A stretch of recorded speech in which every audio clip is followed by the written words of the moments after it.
Terima kasih Bunda Nur Hasanah dari Cilacap. Assalamualaikum warahmatullahi wabarakatuh. Bismillahirrahmanirrahim. Alhamdulillahirabbil alamin wal 'aqibatu lil muttaqin. Wala 'udwana illa 'alal zalimin wassalatu wassalamu ala sayyidina wa maulana Muhammadin wa ala alihi wa sahbihi asma'in. La haula wala quwwata illa billahil aliyyil azim. Amma ba'd.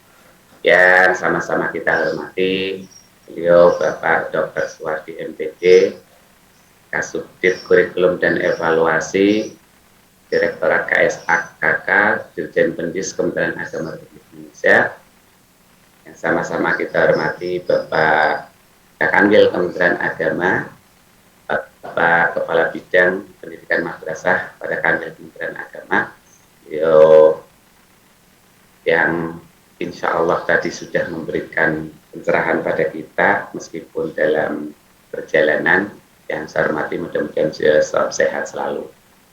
Ketua Pokjawas Provinsi Jawa Tengah Bapak Dr. Andes Sudayanto MPD beserta jajarannya yang mohon maaf tidak bisa kami sebut satu-satu, moderator, kemudian host, pembawa acara yang luar biasa. Terima kasih sudah luar biasa dalam mendampingi pelaksanaan webinar ini, serta teman-teman pengawas madrasah se-Jawa Tengah dan seluruh penjuru yang Bapak Ibu pengawas yang kebetulan mengikuti juga baik melalui Zoom maupun YouTube.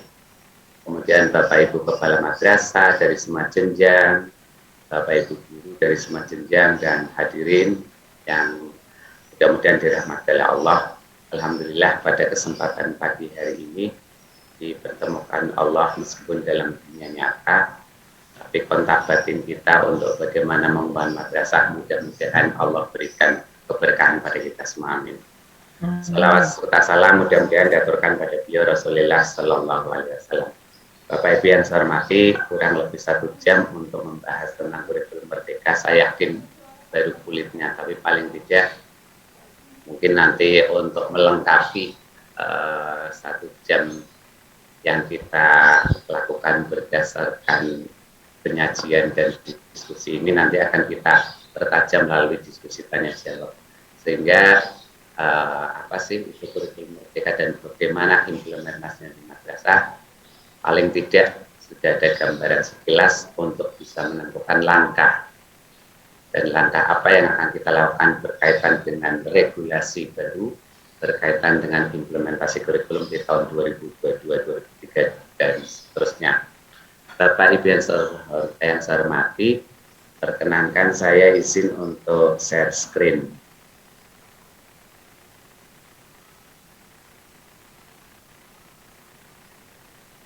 Sudah kelihatan Bapak Ibu? Sudah, Pak. Tinggal dibesar. Baik, saya tidak akan panjang panjang lebar berkaitan dengan sosialisasi untuk kebijakan tentang kurikulum merdeka implementasinya di madrasah, karena hampir setiap orang mungkin sudah pernah paling tidak mendengar atau melihat tulisan atau melihat tayangan YouTube, sehingga nanti kita akan fokus kepada bagaimana implementasi di madrasah, sehingga nanti kesiapan apa yang harus dimiliki oleh madrasah, baik oleh guru, kepala maupun stakeholder lainnya, itu mungkin nanti yang akan lebih kita bertajam, meskipun nanti tidak sampai detail bagaimana teknik pembelajaran, perencanaan, dan penilaian di kelas. Paling tidak gambaran awal nanti insya Allah sudah mencapai ke sana. Baik Bapak Ibu, pada intinya kurikulum itu sebagaimana tadi juga sudah disampaikan oleh beliau Pak Kasubdit, tentang kurikulum, nomenklatur kurikulum itu adalah kewenangan dari Kemdikbud karena sebagai leading sektoral pendidikan.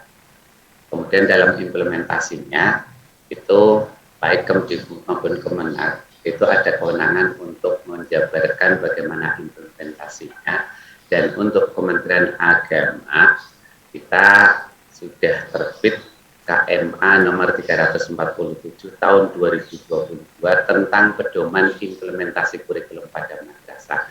Artinya seluruh madrasah yang ada di NKRI begitu mengimplementasikan kurikulum Merdeka, payung hukumnya adalah KMA 347 dan turunannya.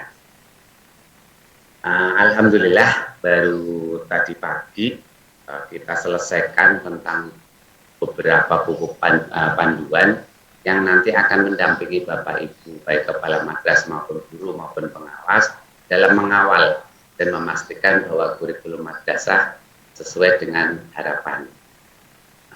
Maka mohon maaf, ini saya juga masih dalam perjalanan. Tadi saya begitu landing di Ahmad Yani, saya melipir cari tempat untuk bisa zoom, karena itu mungkin kalau baik gangguan sinyal maupun gangguan tempat karena transportasi, mohon maaf. Tapi insya Allah mudah-mudahan nanti bisa sampai sesuai dengan jadwal acara ini.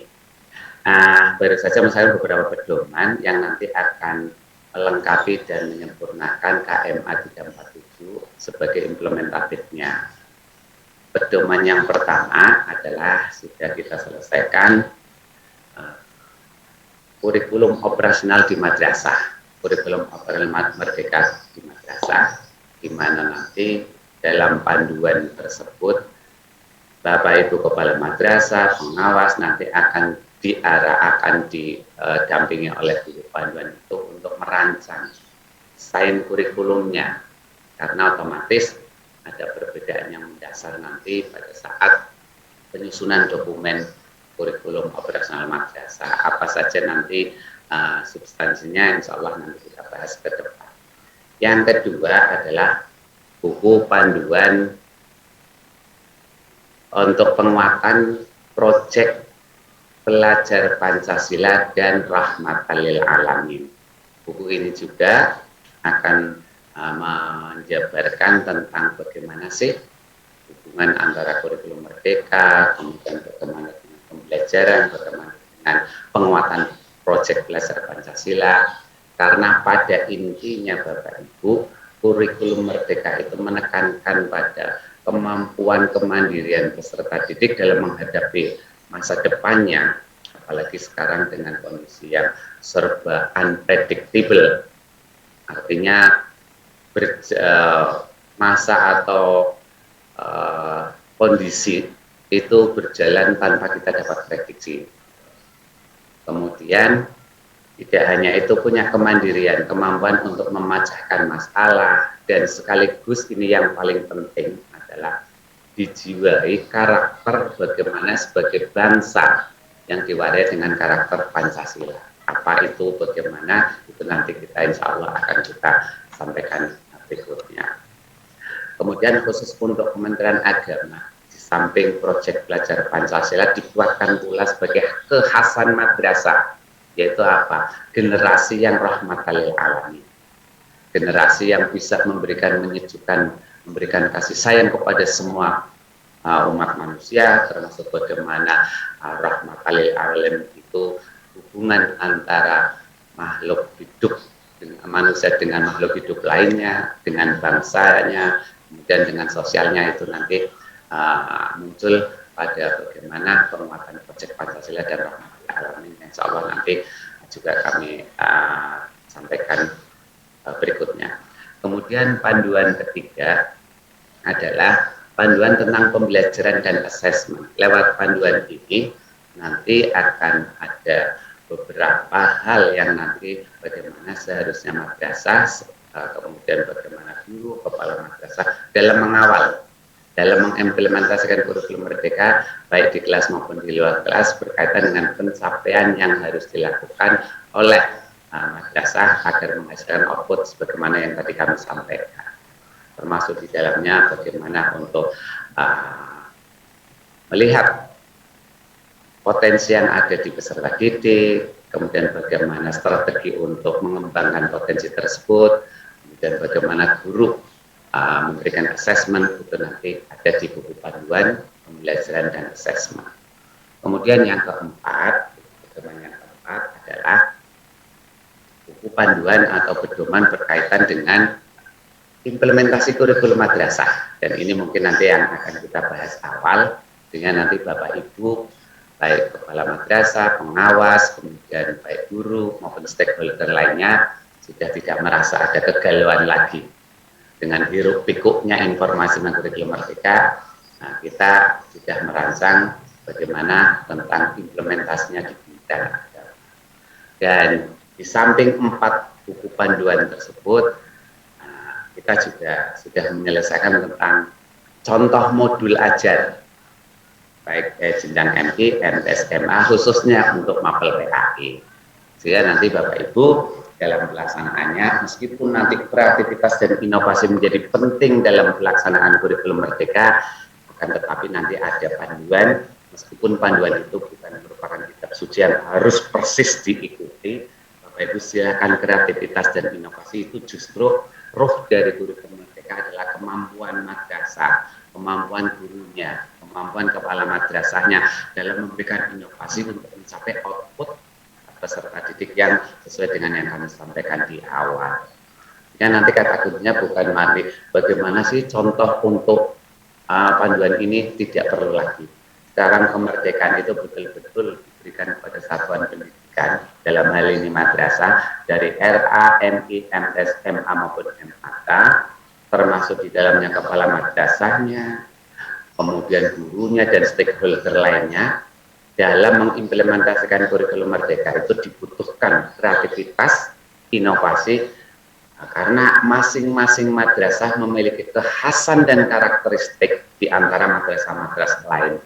Sehingga sekarang sudah tidak bisa berpikir lagi melihat madrasah tetangga untuk melihat komnya atau kurikulum operasional mandiri madrasahnya. Melihat bagaimana desain pembelajarannya atau yang kita kenal dengan RPP-nya. Melihat bagaimana mengkopi silabunya. Sekarang sudah nggak bisa.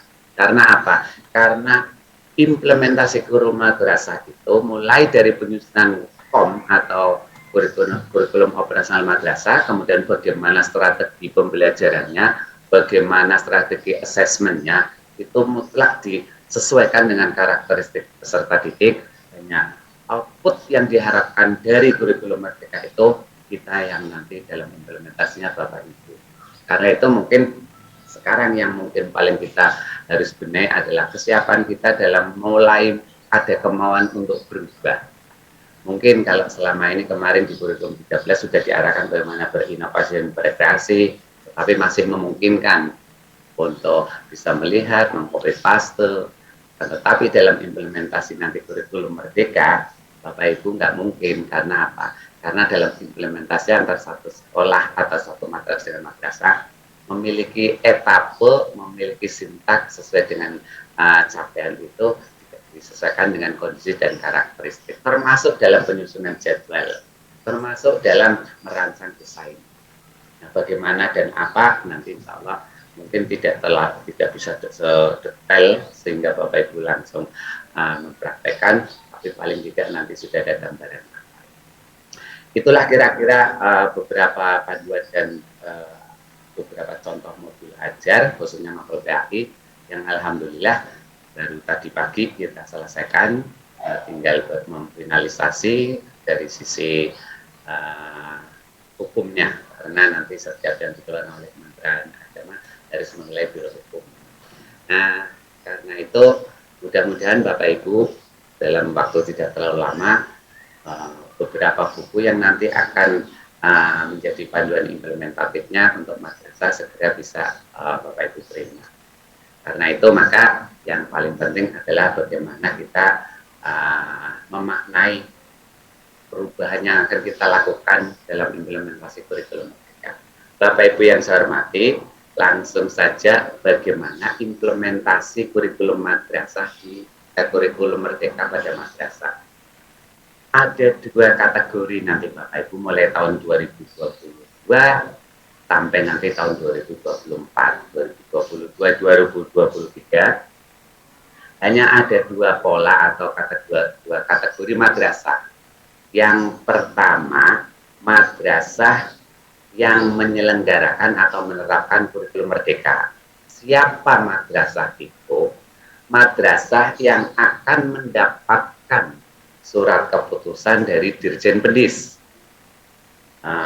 Kemarin saya lihat sudah ada sekitar 4.000 lebih 4.700-an yang daftar. Kemudian ini lagi proses penyusunan penandatanganan SK. Mudah-mudahan tidak lama, insya Allah dalam beberapa hari ke depan sudah terbit. Kira-kira madrasah mana yang masuk dalam piloting pelaksanaan kurikulum madrasah. Nah, bagi madrasah yang melakukan kurikulum merdeka sesuai dengan piloting SK, maka ada kemungkinan silakan apabila ada madrasah yang mau mandiri melaksanakan. Nah, bagaimana prosesnya? Insya Allah nanti kita sampaikan beberapa hal tentang perbedaan nanti yang mandiri dan yang berdasarkan piloting. Kemudian ada kategori yang kedua, madrasah yang melakukan kurikulum 2013 dengan memberi kewenangan madrasah melakukan kreasi dan inovasi. Jadi mengarah pada bagaimana kesiapan dalam nanti menerapkan kurikulum merdeka. Nah, dua kategori madrasah itulah nanti ada di tahun 2022-2023. Madrasah yang tidak mendapatkan SK, otomatis tadi madrasah akan melaksanakan kurikulum 13 yang diinovasi, kemudian bagaimana mengadopsi beberapa part atau bagian dari kurikulum merdeka dengan harapan untuk dapat menyesuaikan, mempercepat sehingga pada saat pelaksanaan, pada saat kesiapannya Bapak Ibu sudah bisa mengajukan di tahun berikutnya untuk menerapkan kurikulum merdeka. Nah, dua inilah yang nanti menjadi pijakan kita. Bapak Ibu nanti tinggal kalau tidak masuk SK berarti Bapak Ibu ada di kelompok 1 kurikulum 2013. Pak, kalau misalnya pengen mandiri tidak masalah, tapi masuk kelompok dari kelompok 1, yaitu kurikulum madrasah menerapkan kurikulum 13. Nah, dengan demikian, kalau madrasah dengan kategori menerapkan kurikulum 2013, baik regulasi yang Bapak Ibu gunakan untuk kategori madrasah ini ya sesuai dengan regulasi yang berlaku pada saat kurikulum 13, yaitu untuk mapel KMA 183 untuk KIKD mapel PAI-nya, kemudian untuk mapel umumnya tetap kita menggunakan Permendikbud 37 tahun 2018. Kemudian bagaimana pengelolaan termasuk struktur kurikulumnya, Bapak Ibu menggunakan KMA 184 tahun 2019. Sedangkan untuk kurikulum merdeka Bapak Ibu, madrasah yang tahun ini melakukan atau menerapkan kurikulum merdeka, regulasi yang Bapak Ibu gunakan adalah pengelolaan implementasi kurikulum merdeka. Bapak Ibu menggunakan KMA 347, termasuk di dalamnya bagaimana menyusun struktur kurikulumnya, menyusun kurikulum operasional madrasahnya, dan bagaimana melaksanakan proses mulai dari perencanaan, pelaksanaan, maupun evaluasi implementasi kurikulum merdeka. Kemudian ditambah lagi untuk capaian kalau ada perbedaan istilah ya, dan itu memang juga secara substansi ada perubahan juga. Kalau di kurikulum 2013 Bapak Ibu kenal KIKD, tetapi nanti di kurikulum merdeka Bapak Ibu sudah tidak mengenal KIKD, tetapi nanti adalah capaian pembelajaran, dan capaian pembelajaran ini sudah otomatis di dalamnya adalah memiliki esensi tentang bagaimana kompetensi sikap yang harus dikuasai peserta didik, pengetahuan serta keterampilan. Jadi kesimpulannya pada saat KIKD Bapak Ibu terpilah antara sikap, pengetahuan dan keterampilan, sedangkan pada capaian pembelajaran satu kesatuan utuh. Nah, pada akhirnya yang namanya kompetensi itu ya mulai dari sikap, pengetahuan sampai keterampilan. Nah, bagaimana kemampuan nanti Bapak Ibu guru menerjemahkan CP, memahami CP, menjabarkannya sehingga sampai pada proses pembelajaran, inilah nanti yang menjadi kesiapan Bapak Ibu dalam menerapkan kurikulum merdeka, sehingga tidak hanya sekedar entitas ganti penyelenggaraan dengan kurikulum, tetapi pelaksananya masih seperti yang lama. Tetapi betul-betul ada hal substansi yang Bapak Ibu diperlukan untuk menggerakkan madrasah serta proses pembelajarannya sesuai dengan harapan dan sesuai dengan ketentuan pelaksanaan kurikulum merdeka.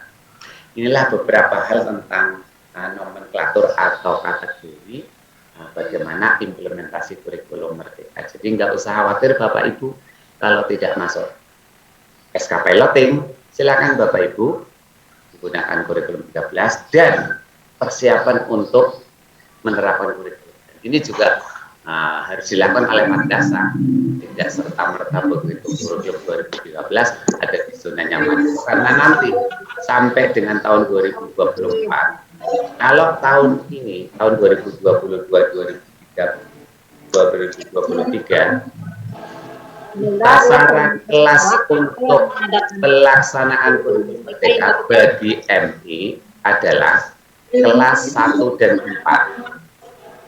Bagi madrasah sanawiyah kelas 7 dan bagi madrasah aliyah maupun MAK kelas 10 untuk tahap awal, yaitu tahun 2002-2023. Nah, madrasah yang melakukan ini tadi kami sampaikan, madrasah yang mendapatkan SK dari Dirjen Pendes. Kemudian bagaimana tahap tahun 2022-2023 tahun berikutnya atau 2023-2024, maka madrasah itu akan menerapkan kelas 1, 2, 4, 5. Untuk madrasah sanawiyah kelas 7, 8, untuk madrasah aliyah kelas 10, 11. Nah, bagi madrasah yang tahun 2022-2023 belum mendapatkan SK dan pengen mengajukan atau mengusulkan untuk menerapkan kurikulum mandiri di tahun 2023-2024, maka pelaksanaannya adalah kelas 1, 2, sama dengan yang sekarang menjadi piloting tahun berikutnya. Jadi nanti kalau mau daftar di tahun berikutnya, Bapak Ibu otomatis pelaksanaannya adalah kelas 1, 2, kemudian 4, 5. Kemudian di tahun 2024 setelah evaluasi dan sebagainya nanti serempak pelaksanaannya dari kelas 1 sampai kelas 6 untuk MI, dari 7 sampai 9 untuk MTS, dan dari 10 sampai 12 untuk MA dan MAK. Itu Bapak Ibu, kami akan singkat, nanti kami akan file ini karena sudah mulai banyak Bapak Ibu dapatkan, jadi saya hanya untuk memastikan dan men-stressing aja sehingga bagaimana implementasinya nanti Bapak Ibu bisa lebih optimal dan lebih siap dalam pelaksanaan implementasi kurikulum Merdeka. Nah, kemudian ada hal-hal yang Bapak Ibu perlu nanti pahami, bahwasanya dengan KMA 347 tentang pedoman implementasi kurikulum Merdeka, maka otomatis Bapak Ibu bagaimana persiapan dari KOM atau kurikulum operasi madrasahnya, Bapak Ibu harus menyesuaikan sudah sesuai dengan regulasi KMA 347. Antara lain Bapak Ibu, pada saat menyusun KOM atau kurikulum operasional mandiri madrasah itu, pastikan Bapak Ibu menganalisis konteks yang ada di sekitar madrasah Bapak Ibu. Sebenarnya ini sudah dulu juga begitu, tetapi pada kenyataannya lebih banyak madrasah itu mengadaptasi dari kurikulum madrasah lain. Nah, sekarang Bapak Ibu tidak lagi, karena nanti ini akan menjadi pijakan awal untuk menentukan kebijakan implementasi pelaksanaan pembelajaran bagi peserta didik. Karena apa? Potensi, karakter, kemudian kondisi awal di madrasah itu nanti menjadi pijakan dalam mengimplementasikan pembelajaran bagi anak-anak, serta bagaimana merancang desain, termasuk bagaimana merancang proyek belajar Pancasila. Itu betul-betul bagaimana kemampuan madrasah, stakeholdernya mulai dari komitenya, mulai dari yayasannya kalau yang madrasah swasta, mulai kepala madrasah dan stakeholder termasuk di dalamnya adalah yang punya kepentingan untuk pengembangan madrasah, menjadi penting untuk bagaimana dapat merumuskan konteks yang dapat kita analisis sehingga bisa mendapatkan gambaran secara utuh komprehensif untuk menyusun kurikulum operasional madrasah. Dan di sini Bapak Ibu pengawas menjadi penting perannya, karena Bapak Ibu pengawas diamanati untuk mendampingi kurikulum madrasah dalam mengimplementasikan kurikulum Merdeka, mulai dari perancangannya, termasuk mendampingi bagaimana menyusun komnya, kemudian bagaimana melakukan diagnostik assessment-nya untuk mengetahui kondisi awal peserta didik, sampai bagaimana mendampingi gurunya dalam menurunkan atau membreakdown dari JPEG ke TP maupun ke ATP, maupun modul dan strategi pembelajaran serta asesmennya. Itu nanti Bapak Ibu dan pengawas sangat dibutuhkan oleh madrasah untuk mendampingi, sehingga apa yang akan dilakukan madrasah, apa yang akan dilakukan guru, baik nanti pengelolaannya maupun baik pengelolaan di madrasah maupun di dalam kelas, maupun pengelolaan bagaimana merancang desain proyek belajar Pancasila dan Rahmatil Alamin, betul-betul sesuai dengan yang diharapkan oleh amanat kurikulum Merdeka.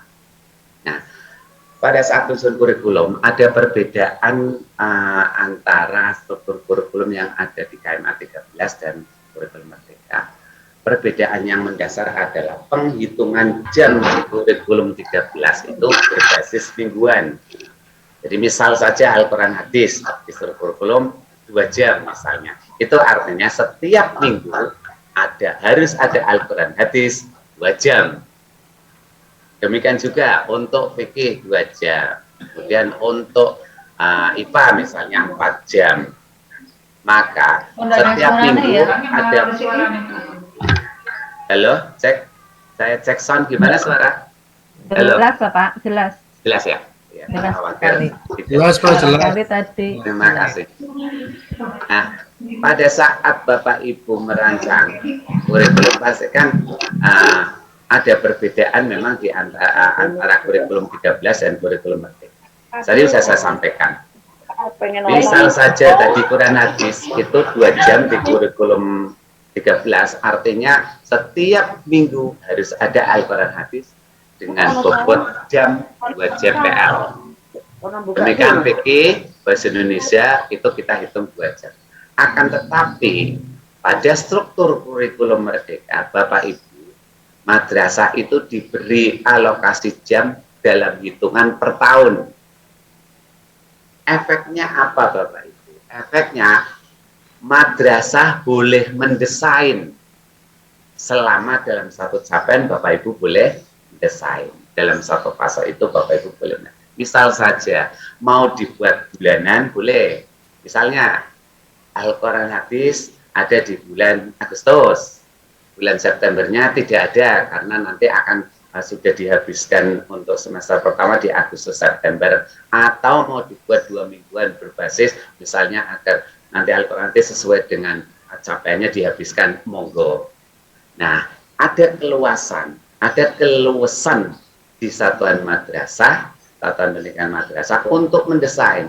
Kata kuncinya adalah 1 tahun itu jumlah alokasi jam itu sampai atau bisa dilakukan atau sampai kepada peserta didik. Tidak hanya alokasi jamnya, tetapi seluruh kompetensi yang ada di capaian sesuai dengan fasenya harus dikuasai oleh peserta didik. Artinya bukan sekarang, sekali lagi saya menyampaikan begini, kurikulum ini bukan berbasis materi. Artinya apa? Tidak Bapak Ibu guru nanti bukan melihat materinya harus habis sekian dalam buku, bukan.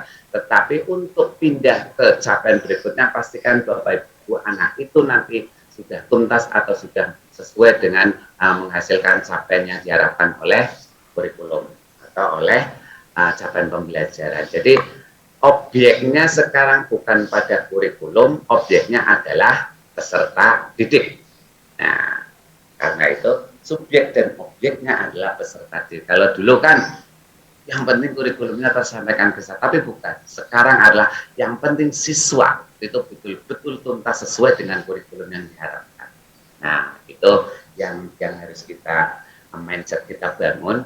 Kalau dulu yang penting materinya selesai, tapi sekarang tidak, bagaimana agar siswa mendapatkan materi itu utuh, materi itu tuntas sesuai dengan capaian yang diharapkan oleh kompetensi yang diharapkan oleh capaian. Nah, karena itu di sini peran bagaimana guru berinovasi, berkreasi, kemudian mencari desain dan mencari berbagai multi media dan multi model agar betul-betul peserta didik dapat mendapatkan capaian kompetensi yang sesuai dengan capaian pembelajaran. Ini yang menjadi penting dan ini yang memang menuntut kita semua, termasuk bagaimana peran pengawas, bagaimana peran kepala madrasah, bagaimana peran diri guru agar bisa menghasilkan output sesuai dengan harapan yang diinginkan oleh peserta didik dengan beragam potensi yang dimiliki oleh peserta didik. Nah, dari target dalam 1 tahun itu Bapak Ibu silakan, dan itu pelaksananya bisa saja Bapak Ibu mungkin karena efektif dan efisien dengan pola model pembelajaran yang Bapak Ibu inovasi, mungkin seharusnya 1 tahun bisa berkurang dari 1 tahun dengan catatan bukan habisnya capaian pembelajaran, tetapi bagaimana siswa dapat menguasai capaian pembelajaran yang dialokasikan oleh kurikulum dalam hitungan 1 tahun. Nah, ini memungkinkan madrasah lebih fleksibel dalam merancang apa model pembelajaran maupun jadwal pembelajarannya. Jadi di dalam benak kita lupakan kayak kemarin, jadwalnya seperti Senin jam pertama, jam kedua, IPA jam ketiga, dan seterusnya. Dan jadwal itu berlaku 1 tahun. Sekarang sudah, Bapak Ibu harus ada kemauan untuk berubah, bagaimana sesuai dengan kondisi dan karakter itu jadwal disusun, berdasarkan fleksibilitas yang diberikan oleh kurikulum Merdeka, yang hitungannya bukan pada mingguan, tapi pada tahunan. Nah, untuk detailnya memang kita harus ada simulasi. Nah, nanti kira-kira memungkinkan, kalau memungkinkan lewat Zoom, kalaupun tidak nanti insya Allah ada beberapa contoh-contoh yang akan disajikan dalam modul atau dalam panduan yang akan segera kita terima dari Kementerian Agama. Nah, kemudian model pembelajaran yang konvensional boleh saja dilakukan, tetapi untuk mempercepat Bapak Ibu harus berbagai macam variasi. Tetap nggak ada larangan untuk bagaimana Bapak Ibu, sebagaimana pembelajaran, tetapi Bapak Ibu harus memastikan bahwa apakah model yang Bapak Ibu lakukan itu bisa maksimal dalam membawa atau mengantarkan anak untuk mencapai kompetensi. Kalau tidak, jangan dipaksakan terus. Misal saja, model yang Bapak Ibu lakukan adalah model ceramah. Memungkinkan sekali, meskipun sebenarnya itu tidak membuat murid itu aktif, tetapi bagaimana mencari aktif dan kreatif murid itu Bapak Ibu lakukan. Ceramah dengan berbagai pola, berbagai metode. Nah, kalau dirasa itu belum menghasilkan Bapak Ibu, dengan inovasi dan kreativitasnya mencari pola lagi, sehingga nanti apa yang diharapkan dari peserta di capaian kompetensi peserta didik dapat diterima atau dapat dimiliki oleh maksimal oleh peserta didik. Kira-kira itu gambaran berkaitan persiapan struktur kurikulum, kemudian bagaimana pencapaiannya. Nah, untuk madrasah aliyah, kalau tahun kurikulum 13 ada penjurusan atau peminatan. Sekarang tidak. Sekarang di kelas 11 dan kelas 12, madrasah merancang kurikulum, struktur kurikulum yang ada adalah, ini, kelas 11-12. Bapak Ibu ada kelompok mata pelajaran umum untuk kelas 11-12, di mana seluruh siswa di kelas 11 atau di kelas 12 mendapatkan materi pelajaran tersebut. Akan tetapi nanti ada tambahan, yaitu mata pelajaran pilihan. Ini yang disebut bagaimana siswa untuk melihat potensi dirinya, untuk bisa memilih sesuai dengan harapan masa depan yang akan dilakukan oleh peserta didik itu. Sebagai contoh, saya pengen meneruskan untuk kelompok misalnya di kedokteran, apa di teknik, apa di... Nah, dari itu maka peserta didik dapat memilih mata pelajaran pilihan. Apa itu? Kalau memang berminat untuk meneruskan di keagamaan, maka pilihannya adalah kelompok mapel agama, ilmu tafsir, ilmu hadis, fikih, dan bahasa Arab. Kalau memang dia punya potensi dan berminat untuk atau punya potensi dan minat pada mata pelajaran MIPA, maka alternatif pilihannya adalah biologi, geomatematika, informatika, matematika. Nah, siswa boleh memilih minimal 3. Demikian untuk mapel IPS. Tetapi madrasah tidak membuka jurusan. Nah, dari mana siswa itu nanti bisa memilih sesuai dengan potensi dan sesuai dengan sumber daya yang ada di madrasah. Misal, madrasah tidak memiliki SDM untuk kelompok mapel agama misal, atau kelompok mapel MIPA, ya madrasah yang ada tawaran dan itu harus dituangkan dalam POM. Jangan sampai orang tua masuk mengharap kemudian anaknya menginginkan kelompok MIPA tapi madrasah ada tapi tidak tertuang dalam kurikulum operasional Merdeka Madrasah, karena itu harus tertuang jelas sehingga user atau customer atau dalam hal ini peserta didik sudah bisa mengetahui kelompok mapel mana yang disediakan oleh madrasah aliyah berkaitan dengan potensi yang akan dipilih oleh dirinya. Nah, itu kira-kira gambaran secara umum. Jadi Bapak Ibu tidak ada jurusan IPS. Ini berkaitan dengan kami singkat-singkat, mohon maaf karena ini sudah lumayan bisa diketahui oleh banyak. Mungkin nanti kita akan lebih banyak pada bagaimana sih implementasinya di kelas maupun bagaimana implementasinya saat satuan pendidikan madrasah mau merangsang. Pada saat ada perbedaan kembali Bapak Ibu, kalau di kurikulum 13 itu kan ada penilaian harian, penilaian semester, ujian yang dilakukan oleh madrasah, ujian yang dilakukan oleh pemerintah. Pada kurikulum Merdeka ini hanya ada 2 penilaian, yaitu penilaian formatif dan penilaian sumatif. Penilaian formatif yaitu penilaian yang dilakukan oleh guru selama proses pembelajaran berlangsung dalam 1 tahun itu prosesnya, sehingga kalau kita kenal biasanya ya kita kenal penilaian harian atau penilaian blok. Dengan sumatif adalah penilaian dilakukan dalam kurun waktu setengah tahun maupun di akhir tahun. Jadi kalau semester pertama itu namanya penilaian sumatif, meskipun itu kalau nanti bisa dijadikan bahan guru untuk perbaikan di semester berikutnya, penilaian sumatif di semester 1 nanti berubah di samping penilaian sumatif juga menjadi penilaian formatif. Karena apa? Karena nanti guru akan mendapatkan hasil dari penilaian tersebut untuk perbaikan di semester berikutnya. Tetapi nanti di akhir pada semester kedua untuk menentukan kenaikan, maka Bapak Ibu disebut dengan penilaian sumatif. Nah, ada beberapa nanti pengembangan insya Allah nanti akan disampaikan dalam pembelajaran dan penilaiannya. Nah, yang lebih sekarang ada perbedaan yang lebih dibandingkan dengan kurikulum yang lama atau kurikulum 2013, Bapak Ibu, maksudnya dibandingkan kurikulum 13. Kalau dalam kurikulum 13, penanaman sikap itu ada di KI.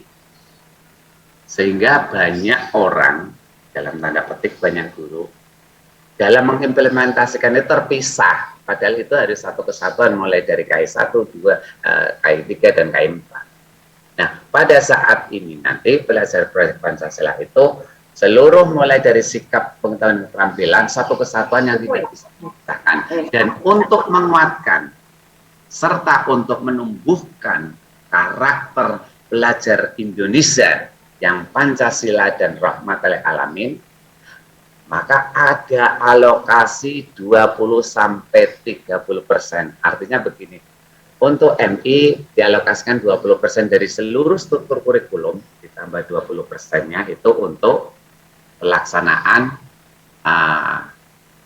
proyek belajar Pancasila dan rahmatal alamin. Bagaimana implementasinya nanti setelah kita bahas tentang bagaimana implementasi pelajaran.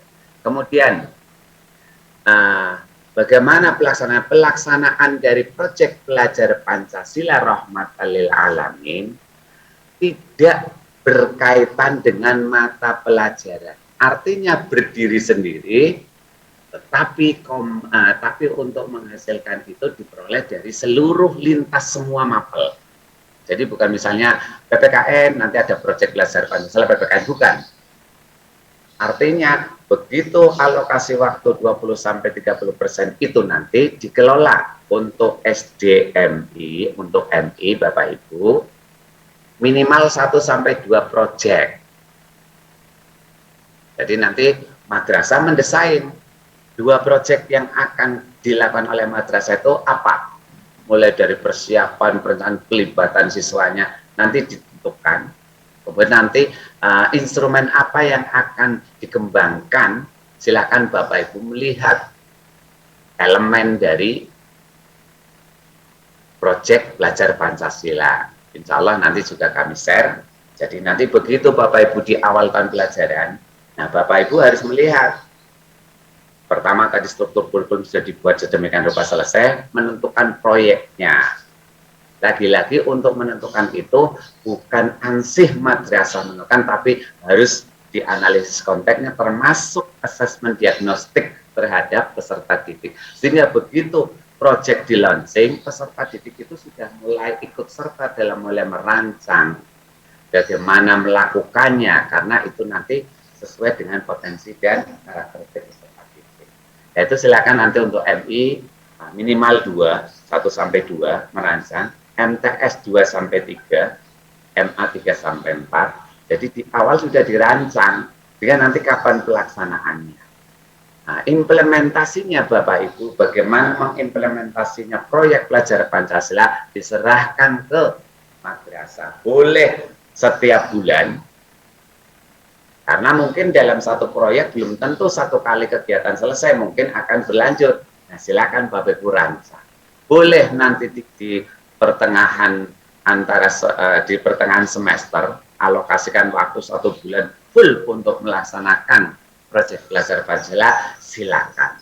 Atau memang betul-betul pada saat menyusun form, baik guru, kepala madrasah maupun nanti pendamping yang termasuk dari komitesan betul-betul memahami bagaimana sih sebenarnya proyek belajar Pancasila itu untuk penerapannya di madrasah, sehingga nanti pada saat mendesain Bapak Ibu sudah jelas arahnya. Oh, tahun 2022-2023 ada 3 proyek belajar Pancasila yang akan dibangun madrasah, yaitu berkaitan dengan tema yang ada. Misalnya dari 2 proyek mau ambil tema bangunlah jiwa raganya, maka Bapak Ibu lihat elemen apa yang ada di bangunan jiwa raganya.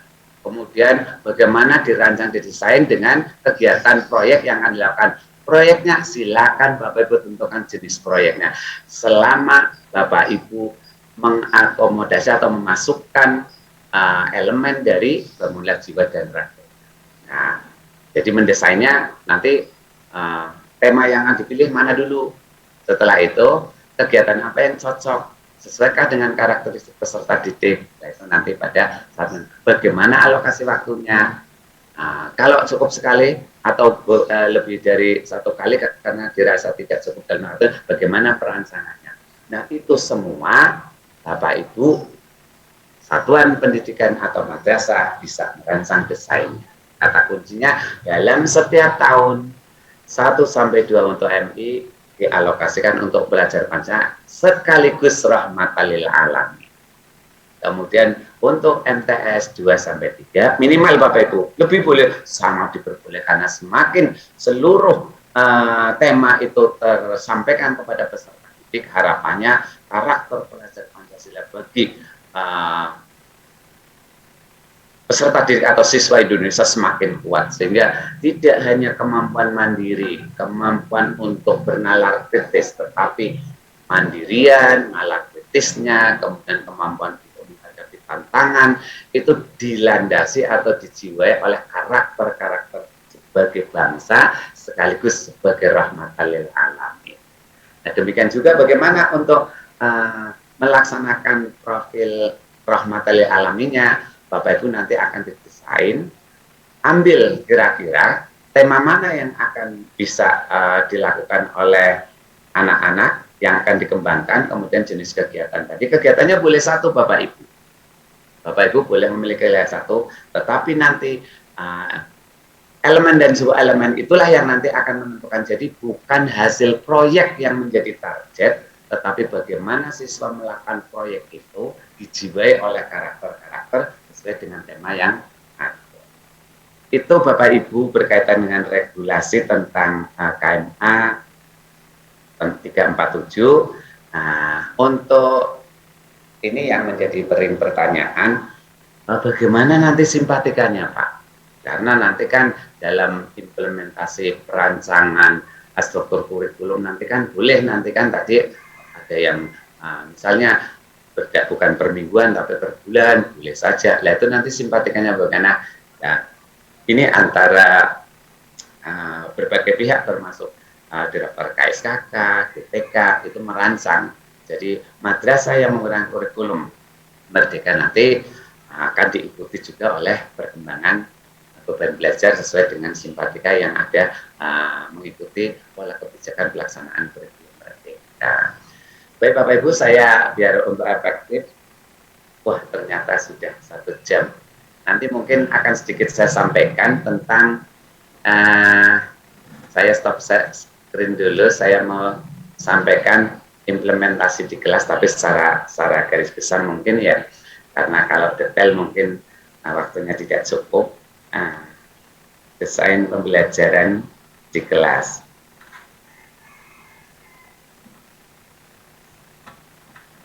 Nah, kebijakan kurikulum Merdeka tadi saya sudah saya sampaikan.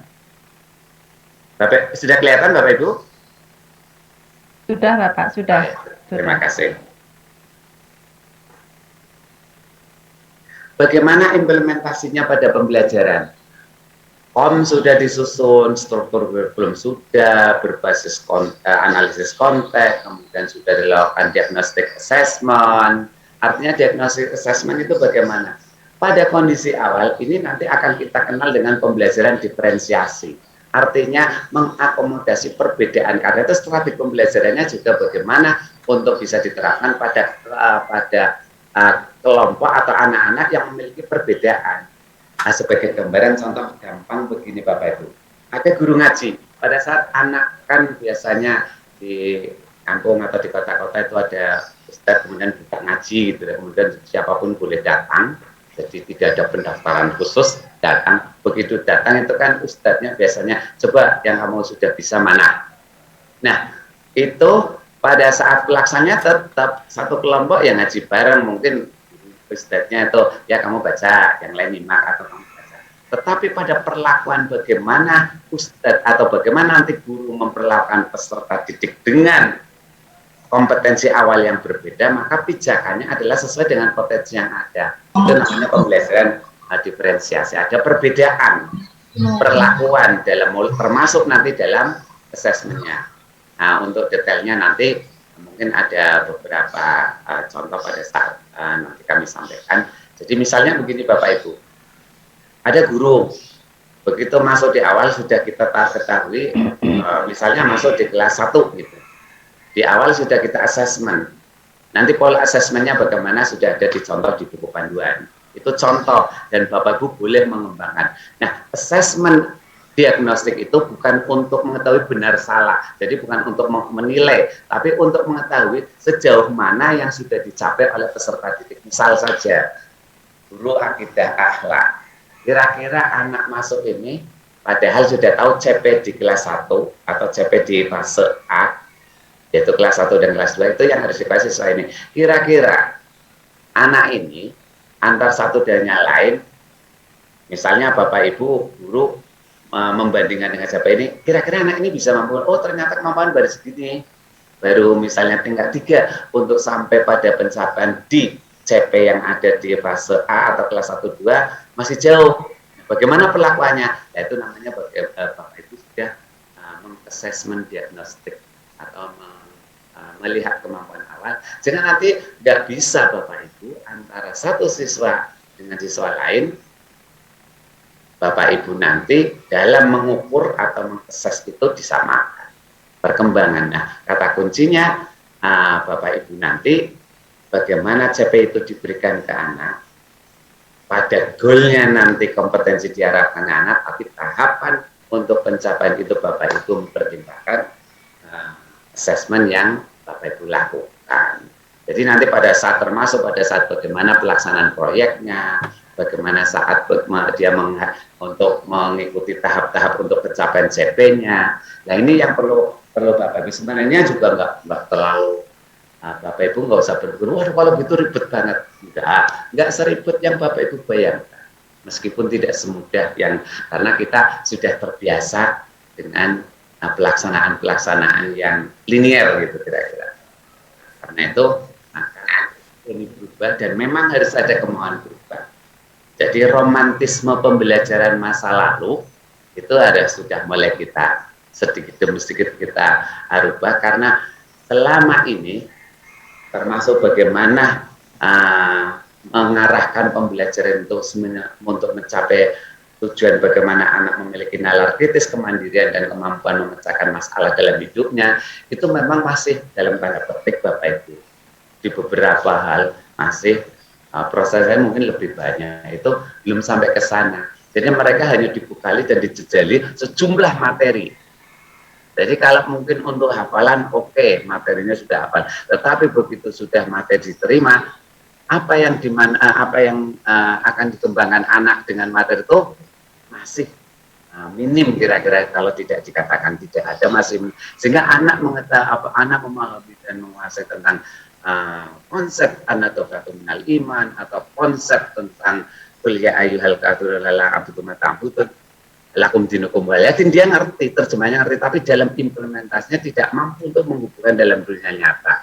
Nah, hal-hal itu sudah berlangsung lama. Jadi pembelajaran identik dengan bagaimana transformasi materi, bukan bagaimana transformasi kompetensi yang nanti akan bisa dijadikan anak dalam menghadapi dunia, baik sekarang maupun mendatang, kehidupannya, termasuk kemampuan mengambil keputusan dan memecahkan masalah. Nah ini nanti harapannya dengan pola pembelajaran yang inovatif kreatif, bagaimana Bapak Ibu menerjemahkan CP, kemudian diturunkan ke tujuan pembelajaran, bagaimana merancang ATP-nya, bagaimana desain RPP atau nanti modul ajarnya, yang nanti akan menghantarkan anak itu tidak sekedar materi yang dikuasai, tapi kemampuan untuk menghasilkan kompetensi yang diharapkan, sehingga materi apapun yang diterima mampu dimanfaatkan siswa, dikontekskan siswa dalam menghadapi permasalahan hidup dan kehidupannya. Karena pada hakikatnya semua lingkup materi dan proses kognitif yang ada di CP itu semua sesuai dengan jenjang adalah kebutuhan anak untuk tumbuh mandiri, kemudian tumbuh untuk kemampuan menghadapi dan mengambil keputusan, serta untuk memecahkan masalah tantangan yang akan dihadapi bagi dirinya dan masa depannya. Nah, pada saat buku nanti panduan pembelajaran dan asesmen Bapak Ibu, nanti di sana akan ada beberapa alternatif. Bagaimana sih mendesain tentang kriteria untuk dari CP diturunkan TP, apa sih yang harus dilakukan? Nah, paling tidak nanti Bapak Ibu kemampuan untuk Bapak Ibu ada kemampuan untuk tujuan pembelajaran itu paling tidak kan memiliki dua hal. Yang pertama tentang kompetensi atau proses kognitif yang akan dicapai anak. Misalnya menganalisis tentang energi misal saja, atau menganalisis tentang reproduksi, apapun itu, kata kuncinya ada kompetensi, ada lingkup materi. Nah, Bapak Ibu pada saat menurunkan dari CP ke TP, memastikan ada kemampuan apa? Kemampuan untuk membreakdown dari kompetensinya. Kira-kira kalau menganalisis, apa sih yang harus kita lakukan di anak? Jadi kalau dalam bahasa menganalisis itu biasanya kan Bapak Ibu abstrak ya. Kemampuan menganalisis bagaimana? Mungkin Bapak Ibu bisa kembangkan lain. Boleh kemampuan anak membedakan, kemampuan anak merinci. Jadi tidak hanya mengetahui tentang pengertian reproduksi, tapi rincian detailnya apa, hubungannya apa, reproduksi dengan konteks kehidupannya lah. Itu nanti yang akan Bapak Ibu kembangkan dari sisi kompetensi. Sedangkan lingkupnya Bapak Ibu, lingkup materi, kemampuan Bapak Ibu dalam memapping atau memetakan dari lingkup materi ini, mana sih yang masuk kategori faktual, mana sih yang kontekstual, mana sih yang prosedural, dan mana yang metakognitif. Keempat materi itu juga harus tersampaikan ke peserta didik. Karena Satu saja tidak sampai, berarti kompetensi atau lingkup materi itu tidak utuh. Nggak mungkin orang bisa memahami kalau fakta-fakta yang ada dia tidak kuasai. Demikian juga dia sudah mampu menguasai fakta, konsep, serta prosedur, tapi metakognitif nggak ada. Ya kayak selama ini dia itu memang kalau disuruh menjawab pertanyaan pertama, oke. Tapi bagaimana menghubungkan antara materi terima dalam kehidupan nyata, dia nggak dapat memperoleh secara utuh. Itulah karena ada lingkup materi yang tidak bisa tersampaikan pada peserta. Jadi kemampuan guru dalam membreakdown, dalam mapping atau memetakan aspek dari materi itu betul-betul utuh, sehingga siswa begitu mendapatkan materi itu secara utuh dan bisa menghubungkan atau bisa madukan dengan kompetensi yang diharapkan oleh CP, sehingga pada saat dan nanti dia menghadapi permasalahan apapun, dia akan bisa otomatis bisa menyelesaikan berdasarkan kompetensi dan materi yang sudah diterima, karena dia mampu menghubungkan dalam berbagai konteks. Nah, itu dari sisi bagaimana menjabarkan CP ke TP, kemudian Bapak Ibu setelah sudah mendapatkan tujuan pembelajaran dari CP itu, maka sekali lagi Bapak Ibu ada di sini kata kunci ketercapaian dan kompetensi diharapkan anak itu ada di sini. Kemampuan guru dalam menurunkan CP ke TP. Nah, silakan Bapak Ibu untuk strategi alurnya kembangkan menjadi ATP, yaitu alur tujuan pembelajaran. Dari tadi tujuan, bagaimana alur yang akan sampai kepada peserta didik. Nah, kalau dulu kita kenal dengan status, modelnya bagaimana, strateginya bagaimana, assessment-nya bagaimana. Nah, itu kira-kira nanti kira-kira gambaran awal berkaitan dengan hari ini Bapak Ibu. Jadi mungkin detailnya Bapak Ibu nanti akan diikuti oleh buku panduan. Kemudian pada saat itu merancang modul ajar. Yang terbaik bagi guru adalah seluruh guru itu merancang modul ajar, karena dengan modul ajar yang dirancang oleh Bapak Ibu guru akan mempertimbangkan karakter dan potensi yang ada di peserta didik Bapak Ibu. Tapi kalau Bapak Ibu mau ambil buku, ya boleh saja, tetapi belum menggambarkan, karena di modul itu akan merancang bagaimana anak mendapatkan menguasai lingkup materi, bagaimana akan mengikuti atau mendapatkan proses kognitif sebagai kompetensi dari anak tersebut. Nah, kemampuan ini yang perlu bersama-sama, nanti insya Allah Bapak Ibu pengawas juga akan mendampingi Bapak Ibu, kepala madrasah dengan sosialisasi dan bagaimana dengan regulasi ada akan mendampingi Bapak Ibu guru, sehingga harapannya dengan proses pelaksanaan yang sedemikian itu akan menghasilkan pembelajaran tidak hanya sekedar transfer of knowledge, transfer of matter. Anak cerdas tapi dalam hafalan, anak cerdas dalam penguasaan materi, tetapi pada saat menghadapi permasalahan kehidupannya, materi yang sedemikian banyak, Bapak Ibu, anak tersebut tidak mampu untuk menjadikan pijakan dalam penyelesaian masalah tersebut. Nah, kata kuncinya kemandirian peserta. Jadi kemandirian itu artinya kemampuan menghadapi kehidupannya dengan bekal yang sudah didapatkan dari gurunya untuk mengambil keputusan, memecahkan masalah, sehingga mereka bisa menghadapi tantangan kehidupan yang semakin kesini semakin unpredictable, kemudian begitu cepat dan sangat variatif. Itu kira-kira Bapak Ibu mungkin belum sampai ke assessment, tapi mungkin akan kita kuatkan pada saat nanti diskusi. Kita coba nanti diskusi, kita barangkali ada waktu, saya kembalikan ke moderator.